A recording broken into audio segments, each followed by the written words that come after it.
Well, today we're going to be fishing some smaller water for smallmouth, some stream fishing, and before I get started, I kind of wanted to go over some of the water that I would look for bass as opposed to trout. On my right side is the main channel, and as you can see, it's got a pretty even flow. There's not a whole lot there in terms of habitat. You got more cobble in the river bottom, but there isn't any big rocks or any kind of logs to break it up. You might, if I was a trout fisherman, I'd probably start there, but for smallmouth, I'm going to fish the slower water, such as this on my left.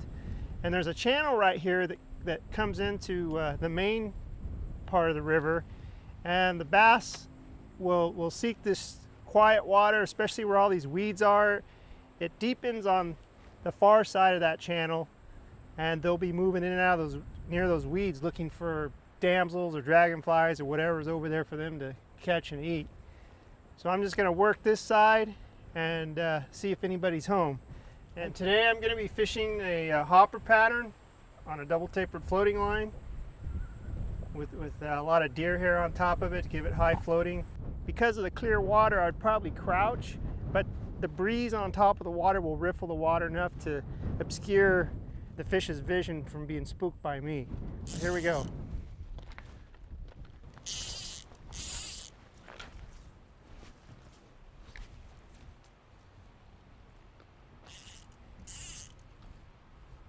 Also, the cast should be closer to the right to the edge of the weeds.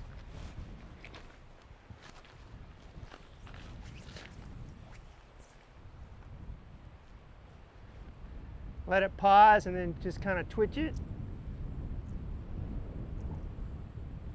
Nothing happens, pick it up and start over again. Right there, that's the spot.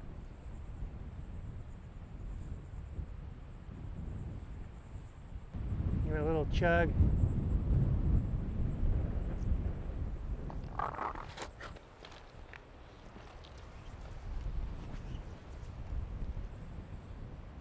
The take on these smallies is very aggressive on the top.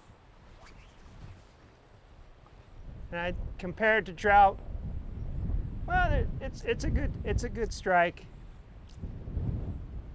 Notice I'm keeping my rod tip down low, and I can hand strip or I can just twitch the rod a little bit.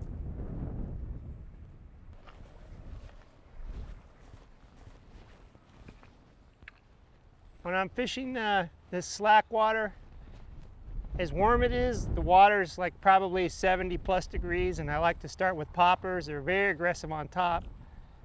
If there was a little more current in here, I could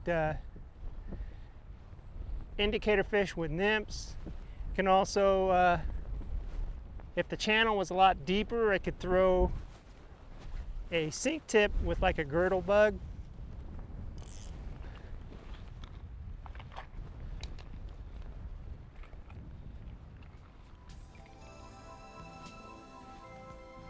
Well, I tried this spot first because it was a piece of backwater, which is really typical of smallmouth to hold. And now I'm just going to keep working my way down and try some pocket water, maybe hit a back eddy or a current seam where there's slack water and a current line, and maybe try some subsurface presentation. But I mean, if that water was slow, it'd be good smallmouth water, but it's too shallow and too fast. Along the side is the smallmouth water next to the shore. So even down there a little ways, I can identify just some little pockets where bass would tuck in. So I'm going to try dead drifting or nymphing for the smallmouth now, and this is pretty much exactly like a typical trout setup. Thingamabob on my leader, and then I have a heavy fly, this big stone, one of my pebble bead stone flies, and then a couple feet, 1.5 feet or so, is a little red San Juan worm. Frosted red beads strung on vernal with a couple of root beer beads in the very middle of the hook shank. I'm going to get right into the seam of the faster water and slower water and just bounce along there just like I would for trout. And I've been seeing a lot of smallmouth along the shoreline, so hopefully the bigger fish are maybe out deeper. It's middle of the day, so that's kind of my guess. And we'll take a shot at it and see what we come up with.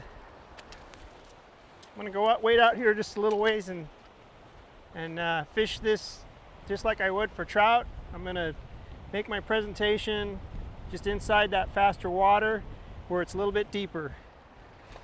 You'll notice by my indicator where I'm placing my drift.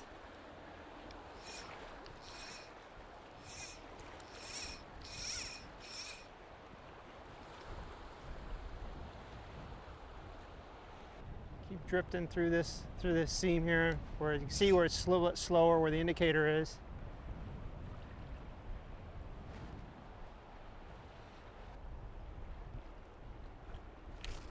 There. Yep. Fish. Oh, he came off. For a second. You don't have to do a lot of aerializing with the indicator. Draw it back with a little roll cast and flip it right out. Mend the line one time and let her drift. Since we're in about midsummer, there's a lot of insect activity. We have little damsels over here to my right, the end of my rod tip. Damsels are hatching out. There's a whole bunch of them right over there. There's damsels, and as I mentioned earlier, they're an opportunistic feeder. So they're going to take anything that comes their way.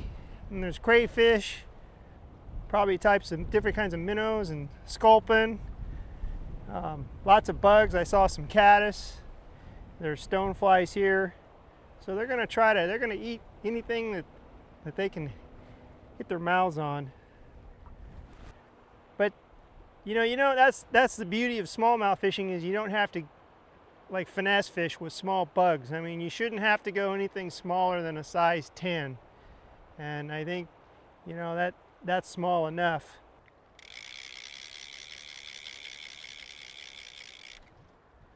There he is.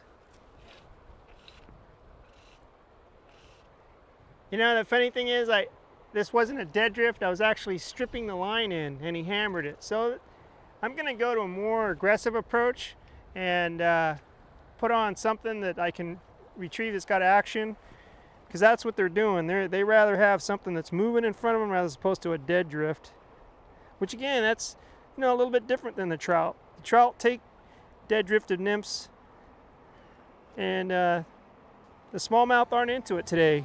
But anyway, that's the next move I'm going to make. I'm going to go to something where I'm actually retrieving the fly and moving it and see if that improves my catch. Well, this is my third switch up.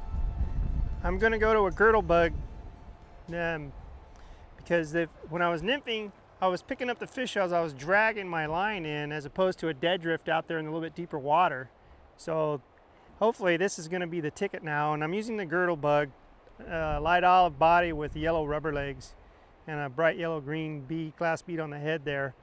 For now, I'm going to just strip this, and I'm using my floating line. I put on about a 9-foot leader, and I'm down to 8-pound tippet on fluorocarbon.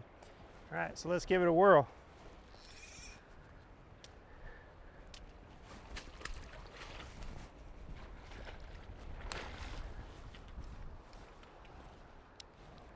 This girdle bug is bright and got it. I don't know that it really mimics anything as much as it's just moving, and smallmouth just want to grab it. Anything that moves, they tend to just grab it. I think they worry about the taste factor after they already have it in their mouth.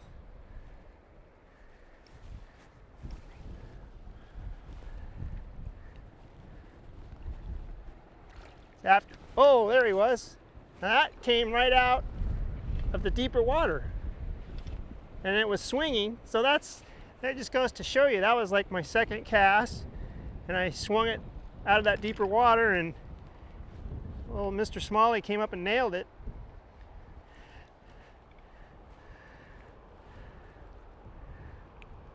Well, that's kind of like what I was saying earlier, just switching out. When I was nymphing with the indicator, there wasn't anything happening on the dead drift, but now that I'm moving something, it's a much more positive results. And so that's what I'm going to do. I'm just going to cast the deeper water, let it swing, and then strip it back towards me. Hopefully we'll find some bigger fish. Let it drop and then pick it back up again. You might get some better fishing in very early in the morning and late in the evening.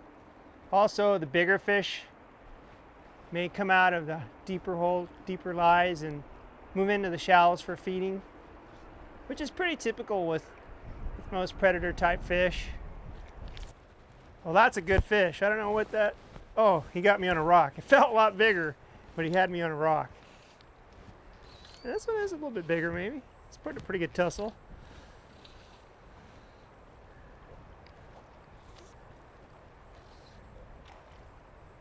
But you know, when the day's done and you've hooked up, you know, on 20, 30, 40 of these things, it's a lot of fun. And I like to try to keep my rods as light as possible for the size of the fish. There's no reason to use, you know, I got a 5 weight here, but you know, you can drop down to a 1, 2, or 3 weight pretty easy and have a really good time. Thank you, fish. When I have a favorite pattern like a bugger or say this girdle bug, I'll tie them in different colors and different sizes. And if the water's murky, I like the lighter colors, especially white. White is a great color. And when in clear water, I can go with more subdued colors. But in general, you know, with smallmouth, the main thing is just getting something out there that they can see while you're moving it. White is a tremendous color, and although I like it on turbid water, it's equally as good during clear conditions as well. Oh, well, I missed that one. Well, I found this nice stretch here where this grass is right along the shoreline, and there's a pretty good depth here. And I'm still working a sink tip with the girdle bug. Here he is, right in front of the grass. Little guy, but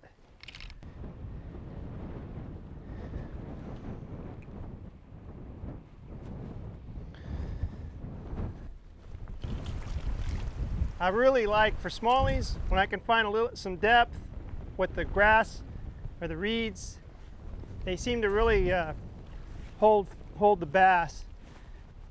If it wasn't so windy, I would use a popper.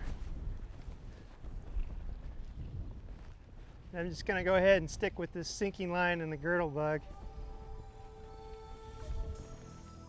Well, we've gone through some different techniques and presentations, starting with the hopper, some of the shallower water, and then the indicator fishing with dead drifts, which actually didn't prove to work very well because the bass were preferring the moving fly, which I discovered was I was sweeping my rod up to make a cast, and they ended up taking my nymph that way. And then switching to the girdle bug with a floating line and stripping it, the stretch of river with the current into the slower water where there was rocks seemed to be the ticket today. I thought for sure this stretch would be my honey hole, but I only had a few small grabs, and even though the water's a little deeper here, they just don't seem to be in here like they were in the rockier habitat.